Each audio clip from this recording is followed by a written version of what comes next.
Gracias, señorita juez. Señorita juez, señores abogados, público presente. Bueno, he escuchado con detenimiento los informes de la defensa de la parte procesada y del señor fiscal. Se han alegado por lado de la parte procesada temas netamente políticos y no tienen nada que ver con lo técnico y lo procesal, a lo que nos conlleva una excepción de cosa juzgada, ¿no? No me referiré a ellos en ese sentido, pero sí quiero agregar algo a todo eso, señora juez. El caso de Soras es un caso abominable de crimen de lesa humanidad. Quisiera que tomen en cuenta ese término, esa categoría jurídica, porque no es una tipificación. Crimen de lesa humanidad. Y el abogado Crespo ha señalado que en el Perú hay diversos grupos que catalogan las acciones criminales de la organización terrorista Sendero Luminoso con diferentes términos, ¿no? Yo quiero decir que le faltó uno. Le faltó cómo lo cataloga las víctimas de Soras, los huérfanos y las viudas que quedaron por la acción y planificación del cabecilla al cual defienden. Ellos catalogan no como guerra popular, no, esa acción, si no sabe cómo, señorita, como un grupo de cobardes y delincuentes genocidas que asesinaron a personas indefensas y atacaron a la población civil, empezando por el cabecilla que está preso en la base naval, ¿no? Bien, ahora me ciño a la parte técnica. La cosa juzgada, obviamente, tiene que tener requisitos, ¿no?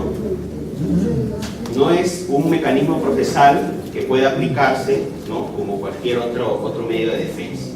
Como ya lo ha dicho el señor fiscal, ¿no?, la cosa juzgada tiene que cumplir, ya está doctrinariamente y judicialmente establecido, básicamente con dos requisitos, aunque algunos hablan de un tercero, que es la fundamentación, la identidad de fundamentación. En este caso yo soy de la opinión, como otros juristas, tiene que haber identidad de hecho e identidad de personas. Bien.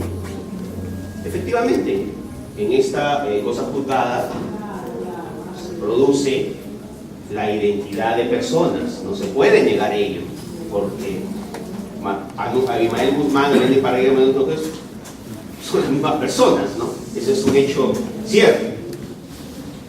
Pero lo que no hay identidad, lo que no se produce la identidad que alega la defensa es la identidad del hecho. Y quiero adicionar algo acá a lo que ha dicho el señor fiscal. Efectivamente. En el expediente 560, señorita juez, en ninguna parte de la sentencia, sea la sentencia de primera instancia expedida por la Sala Penal Nacional o la sentencia, la ejecutoria de la Corte Suprema, se toca el tema, se sanciona, se investiga el caso de la matanza de Soras. Recordemos que es una matanza, una masacre mucho más grave que la de Lucanamarca. Hablamos en Lucanamarca por la que fue condenado Guzmán y toda la cúpula.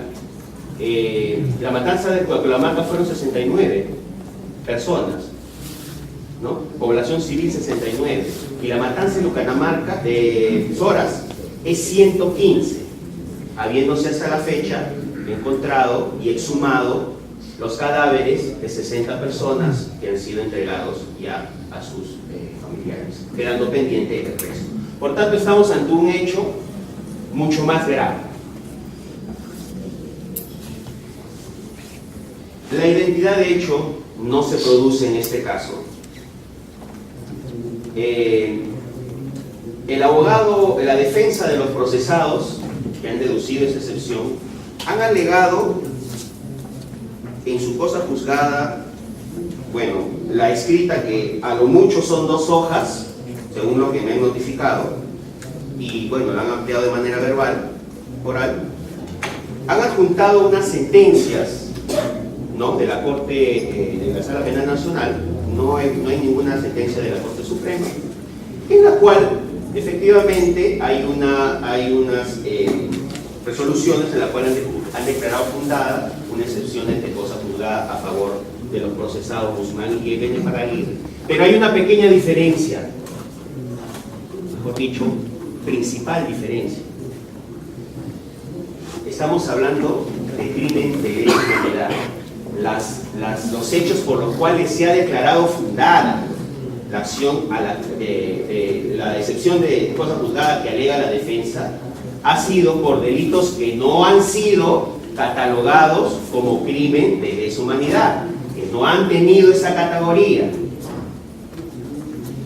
Por tanto, eso nos conlleva a concluir que no estamos ante una identidad de hecho. No es el mismo hecho. Primero, porque no ha sido sancionado, no ha sido investigado, sancionado en el proceso principal del 560, y también porque este hecho tiene la categoría jurídica, como lo dice el Estatuto de Roma y las normas de Derecho Penal Internacional, tiene la categoría, está en el auto apertorio, señorita juez, de manera expresa, expuesto muy bien por la magistrada que aperturó, la categoría jurídica, porque esa es su forma, de crimen de lesa humanidad. ¿Bien?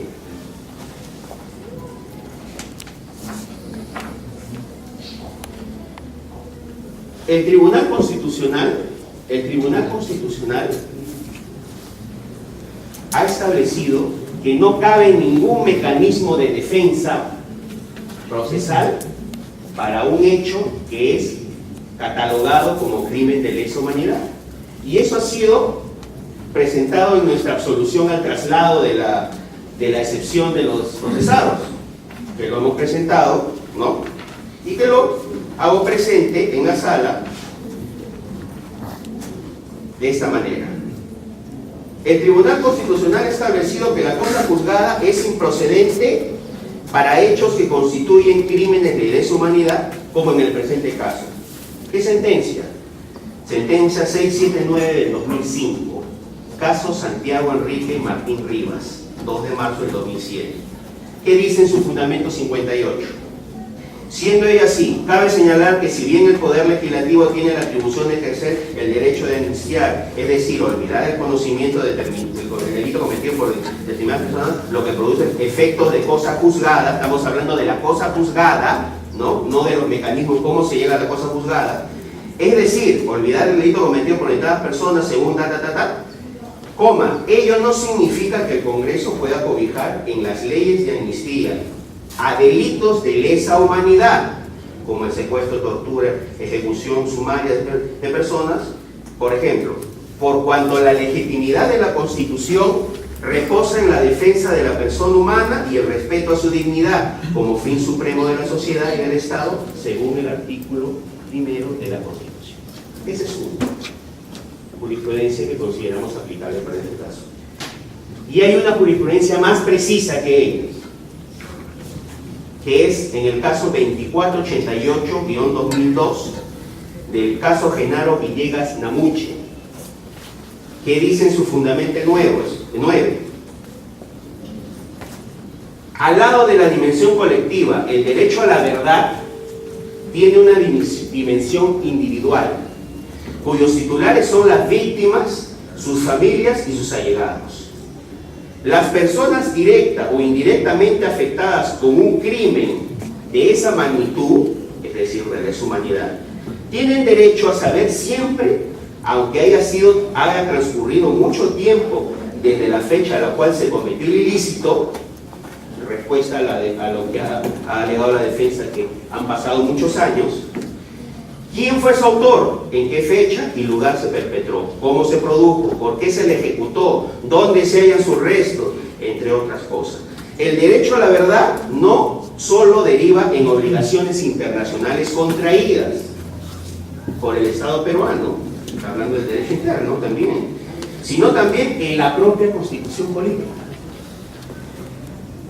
la cual en su artículo 44 establece la obligación estatal a cautelar todos los derechos y especialmente aquellos que afecten la dignidad del hombre, pues se trata de una circunstancia histórica que, si no es esclarecida debidamente, puede afectar la vida de las mismas instituciones. Fundamento 16, el derecho a la verdad, es un derecho que deriva directamente del principio de la dignidad humana. Fundamento 23, que es el que transcribo y es el que transcribí en mi absolución escrita y está en la sentencia señalada, dice: asimismo, corresponde al Estado el enjuiciamiento de los responsables de crímenes de lesa humanidad, y si es necesaria la adaptación de normas restrictivas para evitar, por ejemplo, la prescripción de los delitos que violen gravemente los derechos humanos. La aplicación de estas normas permite la eficacia del sistema jurídico y se justifica en el interés prevalente de la lucha contra la impunidad. El objetivo, acá lo subrayo, evidentemente, el objetivo de esto, evidentemente, es impedir que ciertos mecanismos de ordenamiento penal, cosa juzgada, prescripción, se apliquen con el fin repulsivo de lograr la impunidad. Bien.